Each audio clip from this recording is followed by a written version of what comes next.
અશોકભાઈ રાઠોડ, ભાવનગર શહેર અખિલ ભારતીય કોળી સમાજ ભાવનગર શહેર ઉપપ્રમુખ.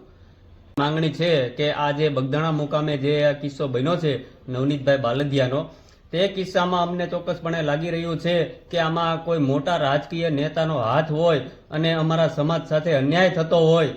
ત્યારે અમે લોકોએ નક્કી કર્યું છે, કારણ કે અમે બધી જગ્યાએ દોડી લીધું છતાં પણ આટલા દિવસો ગયા હોવા છતાં અમને ક્યાંયથી ન્યાય નથી મળ્યો. એ માટે અમે આ આત્મવિલોપનની તૈયારી કરી છે.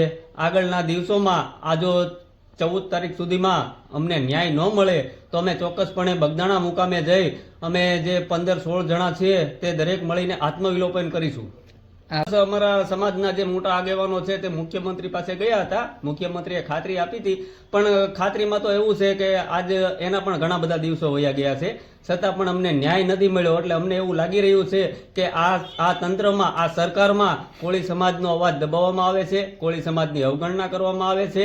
એટલા માટે હવે કોળી સમાજ ઉગ્ર આંદોલનો કરી આત્મવિલોપન કરશે અને દરેક જગ્યાએ ઉગ્ર આંદોલન કરશે. કારણ કે અમારો વિરોધ કોઈ જ્ઞાતિ સાથે નથી, કોઈ જ્ઞાતિ અન્ય જ્ઞાતિ સાથે અમારે નથી. અમારે ફક્ત અમારા સમાજને દરેક જગ્યાએ અન્યાય થાય છે તેની સામે અમારી લડત છે કે આવનારા દિવસોમાં કોળી સમાજ ઉપર અત્યારે વર્તમાનમાં પણ ઘણા બધા અન્યાયો થયા છે અને આવનારા દિવસોમાં કોળી સમાજ માટે આવા અન્યાય ન થાય એ માટે અમે આ વખતે પૂરેપૂરી લડત લડીશું.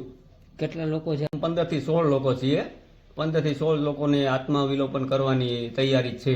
મુખ્ય માંગણી શું છે આપની? મુખ્ય માંગણી અમારી એક જ છે કે આ જે અત્યારે જે કિસ્સો બન્યો છે તેમાં ખરેખર જે કોઈ આરોપી હોય, અમે એમ નથી કહેતા આ આરોપી છે, કોઈ પણ આરોપી હોય તેના વિડીયો છે, રેકોર્ડિંગ છે, તેની તટસ્થપણે તપાસ થાય અને આમાં જે કોઈનો હાથ હોય તેની ઉપર FIR થાય એ અમારી મુખ્ય માંગણી છે. આપની સાથે અન્ય જે એક વ્યક્તિ છે જે આત્મવિલોપનની ચીમકી આપી છે તેને જયરાજ આહિરનું નામ ટૂંકમાં કહે છે, તો આ બાબતે શું કહેશો? હા, અત્યારે અમે એ સ્પષ્ટ નથી કરતા, એ તો તપાસનો વિષય છે. પણ કહેવાનું એ છે કે દરેક ગુનામાં આપ જોતા હશો કે કોઈ પણનું નામ આવે એટલે એને બોલાવીને પૂછપરછ કરવામાં આવે છે, પણ આ કિસ્સામાં એવું જરા પણ બન્યું નથી.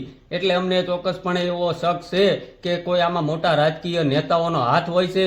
એ હાથના લીધે આ લોકોને છાવરવામાં આવે છે.